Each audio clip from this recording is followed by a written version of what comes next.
सुनसान गांव के कुएं में रातों रात करोड़ों का खजाना मिल जाए और एक ऐसा खजाना जिसने पूरी गांव की नींद उड़ा रखी है। हेलो दोस्तों, कैसे हैं आप? तो आज मैं आपको एक Marathi horror suspense thriller movie जिसे डायरेक्ट किया है प्रीतम एस के पाटिल ने और उसकी IMDb पे रेटिंग है 8.6 आउट ऑफ 10। तो आज की वीडियो में हम खाबड़कुंड नाम की मूवी को कहानी जानते हुए ढेर सारी थ्योरीज पे बातें करेंगे। So now with that said let's roll the intro. ये उस समय की बात है जहाँ उस गांव में एक बहुत ही अमीर और एक क्रूर ज़मींदार रहता था, जिसने गरीबों का पैसा लूट के उसकी ज़मीनें अपने नाम पे करके बेशुमार सोना जमा करके रखा था। लेकिन एक रात में सब कुछ बदल जाता है। उस गांव के बहुत सारे लोग लुटेरे बन कर के वहाँ उस ज़मींदार के घर में हल्ला बोल देते हैं, जिसमें उनका मकसद बस सोना लूटना नहीं था, बल्कि उस क्रूर यानी जालिम ज़मींदार को अंत भी करना था। पूरे महल में अफरा तफरी मच जाती है, आग लग जाती है और कुछ ही देर में ज़मींदार उसकी प्रेग्नेंट बीवी बेरहमी से मार दिया जाता है। लेकिन कहानी अभी तक यहाँ ख़त्म नहीं होती। खजाना लूटने के बाद एक उसी पूरा ग्रुप का एक मेंबर धूरा अपने ही साथियों को धोखा दे देता है। उसके मन में लालच आ चुकी होती है। उसने सोचा कि इतना सोना अगर मेरे पास होगा तो बस वो पूरा खजाना उठाकर अकेला भाग जाता है। भागते भागते धूरा अपने पुराने से सूखी कुएं तक पहुंच जाता है। उस सारा सोना उस कुएं के अंदर छुपा देता है ताकि वो बाद में आकर के उससे निकाल सके। लेकिन जैसे ही उस वापस मुड़ने लगा, उसके पीछे एक अजीब सी आवाज़ सुनाई दी। हवा अचानक तेज़ होने लगी, पूरा माहौल बदल गया और एक अंधेरे में से एक डरावनी सी चुड़ैल उसके सामने आ गई और धुरा डरकर भागने की कोशिश करने लगा, लेकिन वो बच नहीं पाता। कुछ ही पलों में उसकी दर्दनाक तरीके से मौत हो गई और वो खजाना हमेशा के लिए उस कुएं के अंदर दबा रह गया। लेकिन फ्रेंड्स, ये साया वो चुड़ैल थी कौन? क्या वो सच में कोई चुड़ैल थी या फिर खजाने के पीछे कोई और ही राज छुपा था? इसका जवाब तो हमें मूवी के एंड में पता चलेगा। उस दिन के बाद में गांव वालों ने उस कुएं के बारे में एक ही बात सुनी, जो भी उस कुएं के अंदर गया वो कभी वापस जिंदा नहीं लौट पाया। और धीरे धीरे उस कुएं को खबाड़ के गबाड़ कुंड के नाम से मशहूर हो गया। अब बात करते कि प्रेजेंट डे की। कई साल बीत जाते हैं और अब कहानी हमें मिलवाती है दिलीप कुमार उर्फ दिलिया। सब कोई इसको दिलिया ही बुलाते हैं। एक सीधा साधा गांव का सच्चा आदमी जिसके पास ना अच्छी नौकरी है ना पैसा, बस अपनी छोटी सी फैमिली, उसकी पत्नी सोनी और उसकी गरीबी। सोनी रोज़ दिलिया को समझाती रहती कि गांव छोड़कर शहर चलो, कोई अच्छा काम करो, अपनी ज़िंदगी बदलो। लेकिन दिलिया का मानना था कि जो नसीब में होगा वही मिलेगा ना। इस बात को लेकर के दोनों बीच में अक्सर झगड़ा होता रहता था। एक दिन झगड़े के बाद दिलिया परेशान होकर के रात को घर से बाहर निकल गया। रास्ते में कुछ कुत्ते उसका पीछा करने लगे। उससे बचने के चक्कर में वो भागते भागते भागते एक अनजान से जगह पहुंच गया। वो वहाँ रुकता है और देखता है कि सामने वही पुराना सा स्थापित कुआं कबाड़ कुंड था। दिलिया पहले कभी इस जगह नहीं आया था और वो जैसे कुएं के करीब जाता है, उससे अचानक किसी औरत की आवाज़ सुनाई देती है। आ जाओ, जो चाहिए वो ले लो, खजाना तुम्हारा इंतज़ार कर रहा है। दिलिया इधर उधर देखता है लेकिन वहाँ कोई नहीं होता, सिर्फ सन्नाटा और वो आवाज़। डर के मारे वो वहाँ से तुरंत भाग जाता है। गांव लौट करके ये बात सबको बताता, लेकिन गांव के बुजुर्ग उसकी बात सुनते ही घबरा जाते हैं। वो दिलिया को बताते हैं कि उस कुआं के अंदर सिर्फ खजाना ही नहीं, एक चुड़ैल और एक नाग देवता भी उसकी रक्षा करते हैं। जो भी उस खजाने को चुराने की कोशिश करता है उसकी मौत तो पक्की है। और इसी वजह से आज तो कोई भी उस कुआं से ज़िंदा नहीं वापस आ पाया। लेकिन दिलिया एक बात समझ नहीं आ रही थी, आखिर उस आवाज़ ने सिर्फ उसी को क्यों बुलाया। और यही खबर एक आदमी तक भी पहुंच चुकी थी, जो खुद पुलिस कांस्टेबल एसएसपी बताता था। वो दिलिया के घर आता है और बड़ी आराम से उसे देख करके राज को ही हर एक बात पूछने लगा।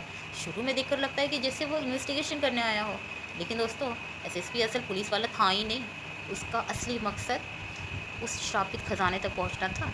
इसलिए वो दिलिया को उसका नाम, जन्म तारीख और उसकी राशि नक्षत्र पूछता है। जैसे जैसे उसे पता चलता है कि दिलिया अश्विनी नक्षत्र और कुंभ राशि का है, तो उसके चेहरे पर एक अजीब सी मुस्कान आ जाती है, क्रीपी टाइप की।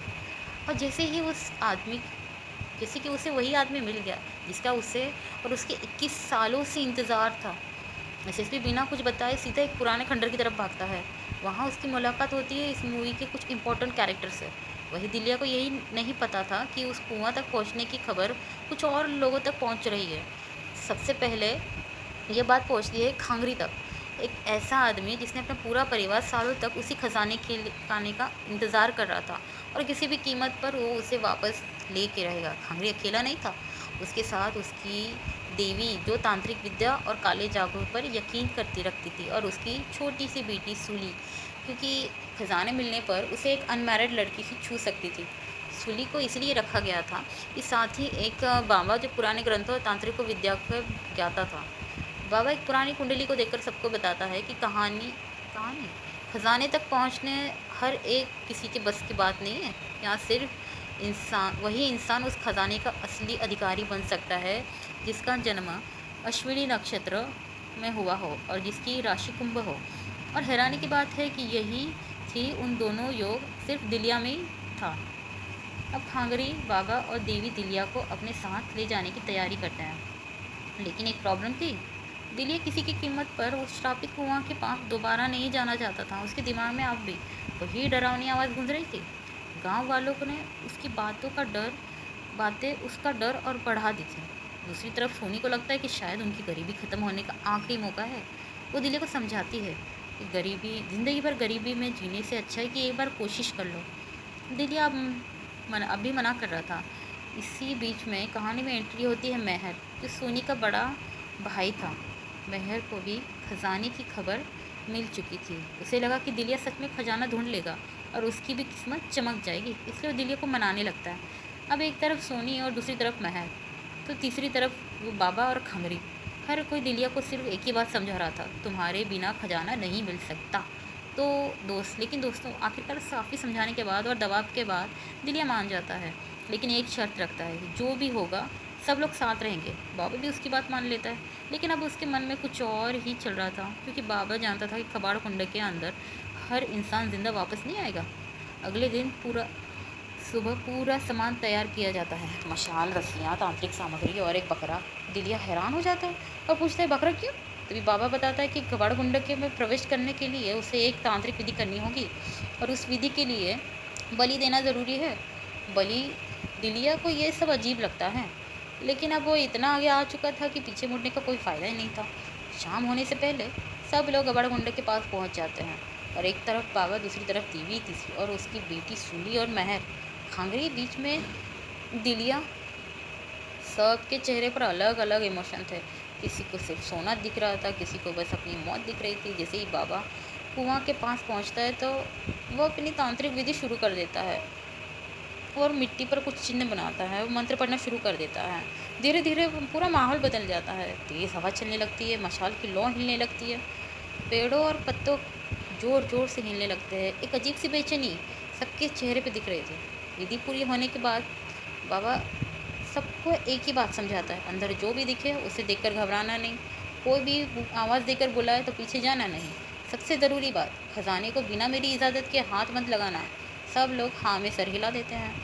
अब सब लोग रस्सी के सहारे धीरे धीरे गपाट कुंड के अंदर उतरना शुरू कर देते हैं। जैसे जैसे वो नीचे आ रहे थे, ऊपर की रोशनी कम होती जा रही थी, अंधेरा उन्हें अपनी तरफ खींच रहा था।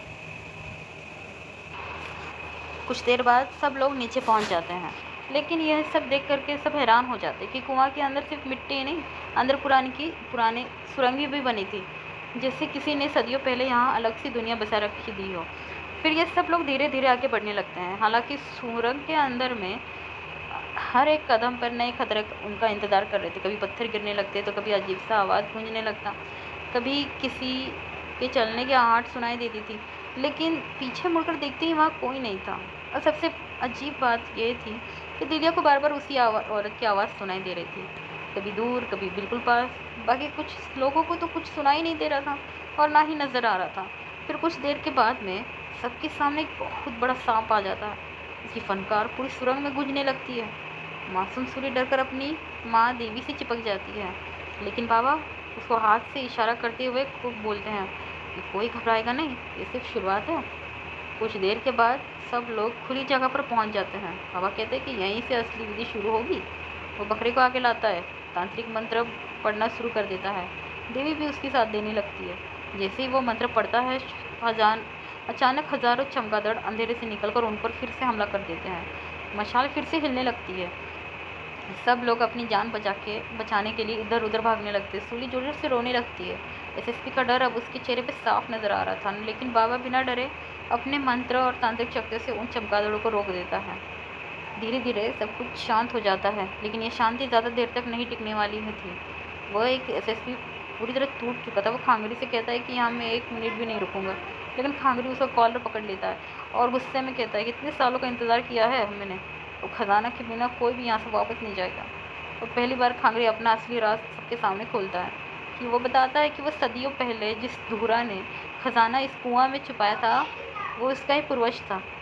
बचपन से उसके घर में बस एक ही कहानी सुनाई जाती थी कि उसका इंतज़ार कि एक दिन उनका वंशज ही वो खजाना वापस लेकर आएगा, और आज उसे लगता है कि वही दिन है आ चुका है। इसलिए बाबा एसएसपी को पानी का सोर्स ढूंढने के लिए कहता है, क्योंकि उसके बिना खजाना तक पहुंचना नामुमकिन था। एसएसपी डरते डरते उस कुएं की दीवार को चेक करने लगता है। कुछ देर में उसे एक जगह से पानी की हल्की सी आवाज़ सुनाई देती है। वह तुरंत सबको बुला लेता है। खांगरी दिलिया की तरफ देख करके कहता है कि यही तोड़ना होगा। दिलिया एक बड़ा सा पत्थर उठाता है और एक पूरी ताकत से दीवार पर मारता है। एक जोर की आवाज़ के साथ दीवार टूट जाती है और उसके पीछे एक पुरानी गुफा का रास्ता खुल जाता है। सब एक दूसरे की तरफ देखते हैं।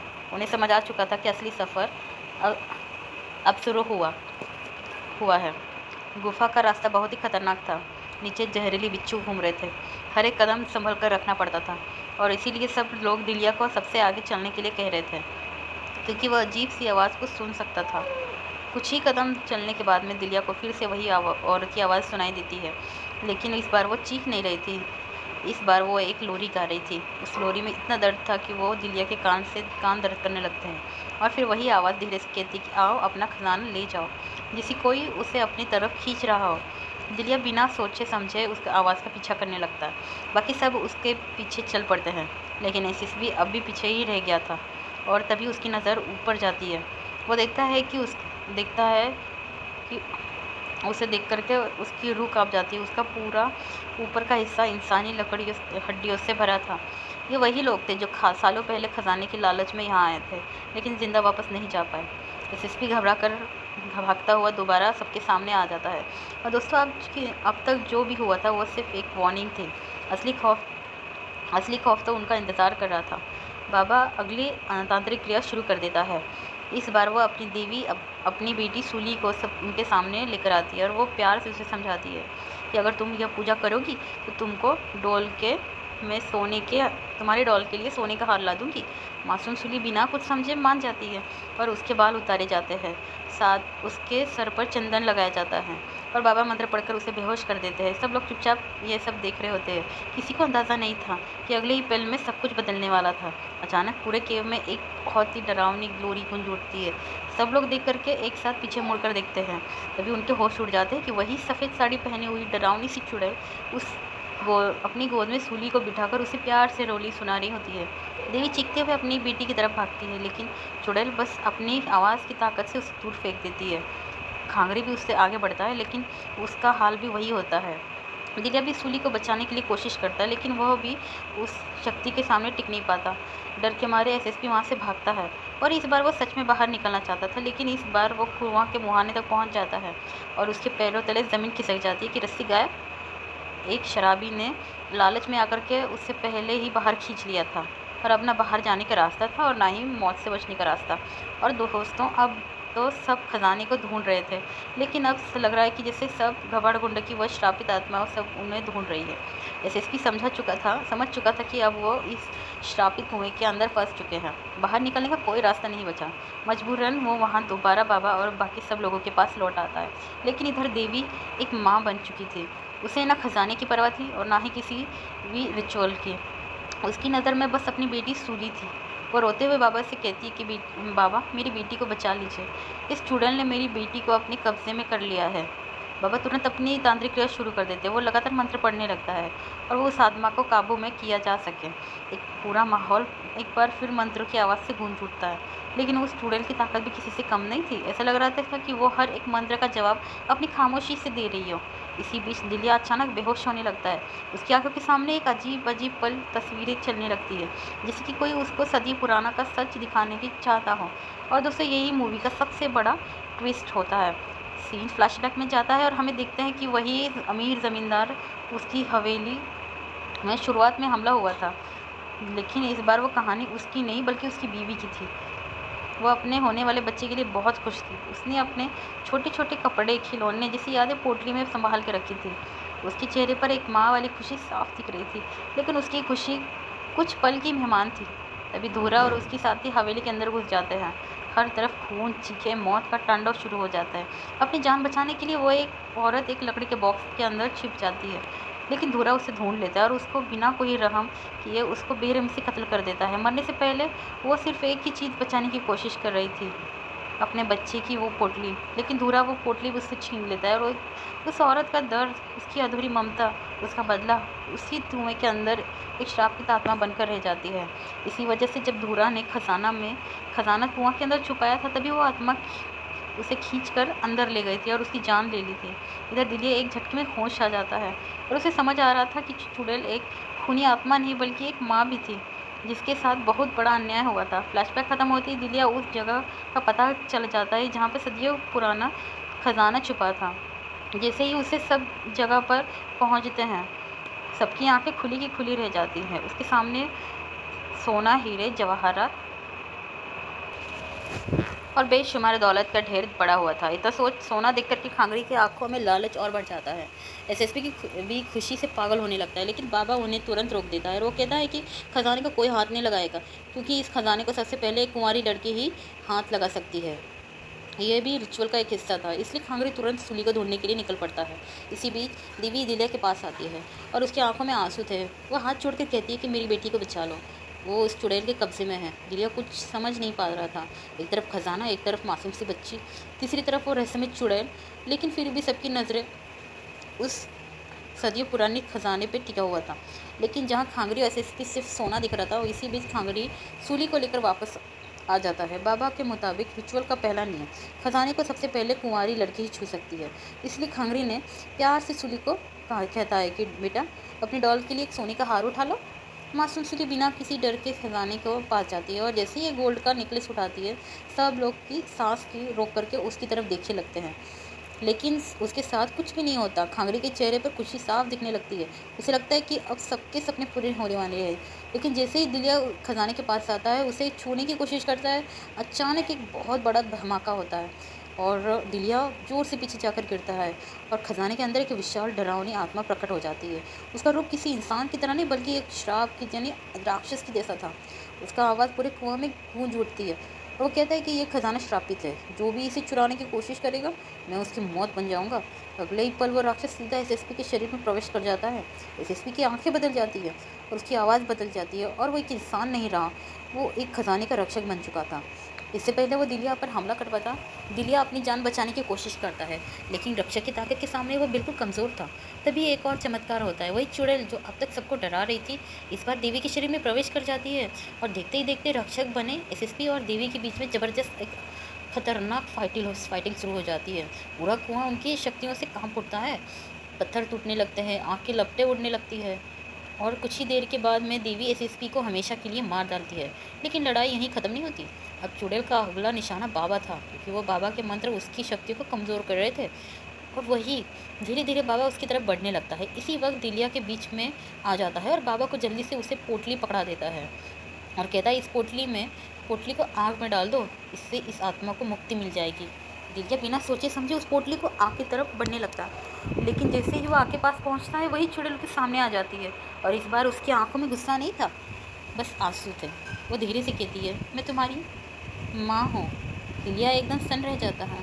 चुड़ैल उसे बताती है कि जब वो धूरा ने उसका कत्ल किया था, तब वो उसका बच्चा जिंदा था। मरने के बाद में भी उस बच्चे को जन्म दिया और वही बच्चा आज दिलिया के रूप में उसके सामने खड़ा था। लेकिन सिर्फ दिलिया को ही उसको आवाज़ सुनाई दे रही थी, इसीलिए सिर्फ दिलिया ही उस खजाने का असली वारिस था। इसीलिए हर बार दिलिया की जान बचाई थी, चाहे कुआं के बाहर, और इसीलिए उसने हर बार दिलिया की जान बचाई थी, चाहे कुआं के बाहर उसके पैर पकड़ने वाली शक्ति हो या फिर आज उसके सामने राक्षस से उसकी रक्षा करते हुए। सब कुछ एक माँ अपने बेटे के लिए कर रही थी, लेकिन किस्मत को कुछ और ही मंजूर था। दिलिया के हाथ से वो पुतली फिसल जाती है और सीधा आग में गिर जाती है। पुतली चलते ही चुड़ैल की सारी बेड़ियाँ टूट जाती हैं और वो एक बार फिर से प्यार से दिलिया की तरफ दिखती है और धीरे धीरे हमेशा के लिए उस दुनिया से चली जाती है। लेकिन दोस्तों, अभी सबसे खतरनाक चीज़ अभी बाकी थी। चुड़ैल को मुक्ति मिल चुकी थी, दिलिया की आंखों में आंसू थे। उसने अपनी माँ को पाया भी और उसी पल हमेशा के लिए खो भी दिया। लेकिन खांगरी को इन बातों से कोई फ़र्क नहीं पड़ता। उसकी नज़र में बस एक अब भी सिर्फ खजाने पर थी। बाबा की बातें उसे याद थी, रिचुअल अभी भी अधूरा था। खजाने को जगाने के लिए उसके बाद की रक्षा तोड़ने के लिए एक बलि देना ज़रूरी था। सब लोग पहले बकरी की तलाश करते हैं, लेकिन वो बकरी को लोग साथ ले आए थे, वो कहीं गायब हो चुकी थी। अब रिचुअल रोकने के लिए सिर्फ एक ही रास्ता था। अब उसे पूरा करने के लिए यही खांगरी की इंसानियत पूरी तरह ख़त्म हो जाती है। वो धीरे धीरे मासूम सूली की तरफ बढ़ने लगता है और हाथ में चाकू था, आँखों में सिर्फ पागलपन। देवी जोर जोर से चिल्लाती है, नहीं नहीं नहीं, ये मेरी बेटी है। लेकिन लालच इंसान को अंधा बना देता है। खांगरी की अब पूरी तरह से अंधा हो चुका था। उससे जिस बच्ची को थोड़ी देर पहले सोने का हार देने का वादा किया था, अब उसी की बलि चढ़ाने के लिए तैयार हो रही थी। अब ये वही पल था जहाँ मूवी सिर्फ ट्रेजर हंट नहीं बल्कि एक इमोशनल सर्वाइवल स्टोरी बन जाती है। जैसे खांगरी सूली की बनी देने के लिए आगे बढ़ता है, तभी दिलिया बीच में आ जाता है। वो जोर से खांगरी को धक्का दे देता है और कहता है कि खजाने के लिए एक मासूम बच्चे की जान नहीं लेने दूंगा। दोनों के बीच में ज़बरदस्त हाथापाई शुरू हो जाती है और एक तरफ लालच था तो दूसरी तरफ इंसानियत। इसी बीच में देवी अपनी बेटी को बचाने के लिए दौड़ पड़ती है और वह ज़मीन पर पड़ा हुआ एक खंजर उठाती है और बिना एक पल सोचे हुए सीधा खांगरी पर हमला कर देती है। खांगरी बुरी तरह घायल हो जाता है तो देवी तुरंत दिलिया से चिल्लाकर कहती है कि सूली को लेकर भागो। दिलिया एक पल भी बर्बाद नहीं करता और सूली का हाथ पकड़ता है, गुफा से बाहर की तरफ भागना लगता है। जैसे ही वह लोग भागना शुरू कर देते हैं, पूरा कबाड़ कुंड कांप उठता है। दीवारों में दरारें पड़ने लगती है, हर तरफ पानी की ज़ोर ज़ोर से घुसने लगती है। ऐसा लग रहा था कि जैसे खुद घबाड़कुंडा अपने खजाने को वापस निकलने लगा है। कुछ ही सेकंड में पूरा केव पानी से भरने लगता है। बाबा, कांगरी और देवी सब उसी पानी में फंस जाते हैं और इस बार कुदरत किसी पे रहम नहीं करती। एक कर करके सभी उस शापित पानी में समा जाते हैं। इधर दिलिया और सूली पानी के तेज बहाव में बहने लगते हैं। उनको लगता है कि अब वो उनका बचना नामुमकिन है, लेकिन तभी एक हाथ उनकी तरफ बढ़ता है। ये वही शराबी था जो पहले कुआं के बाहर से रस्सी लेकर चला गया था। अब वो वापस आ चुका था। वो किसी तरह दिलिया और सूली को पकड़ करके उस कुआं के बाहर खींच लेता है। फिर दोस्तों दोनों की जान बच जाती है, लेकिन अब अंदर में जो लोग रह गए थे वो कभी बाहर नहीं आ पाए। बाहर आने के बाद सूली अपने हाथों में पकड़ा हुआ वही सोने का हार दिलिया को दिखाती है जो उस खजाने से उठाया था। उस हार को देखते ही दिलिया को बाबा की एक बात याद आती है, अगर बलि दिए बिना कोई इस खजाने को सोना बाहर लेके गया तो उसके पूरे वंश पे विनाश टूट पड़ेगा। दिलिया के चेहरे का रंग उड़ जाता है। क्या ये श्राप अब भी ख़त्म नहीं हुआ? मूवी यहीं ख़त्म हो सकती थी, लेकिन कबाड़कुंडे की कहानी अभी भी बाकी थी। कुछ देर बाद शराबी दोबारा से वो कुएं के पास आता है और इस बार उसके दिमाग में बस एक ही बात चल रही थी, इतना सारा सोना अंदर में पड़ा है तो मैं भी अमीर बन सकता हूँ। लालच एक बार फिर इंसान पर हावी हो चुका था। ये वही रस्सी उठाता है और धीरे धीरे दोबारा कुएं के अंदर उतरने लगता है। जैसे कि वो कुछ ही कदम नीचे जाता है, अचानक अंधेरे से एक डरावना हाथ निकलता है और उसे ज़ोर से अंदर की और खींच लेता है। उसकी चीख पूरे जंगल में गूंजती है। तभी सब कुछ शांत हो जाता है। ये खजाना अब भी वही है, श्राप भी अभी वही है, और जो भी लालच उस कबाड़कुंड के पास जाएगा शायद वो कभी वापस ज़िंदा नहीं लौट पाएगा। और इसी के साथ कबाड़कुंड की कहानी यहीं ख़त्म होती है। मूवी हमें हॉरर नहीं देखी बल्कि ये भी दिखाती कि इंसान लालच की उसकी सोच और उसके रिश्ते आखिरकार उसकी ज़िंदगी छीन लेती है। मुझे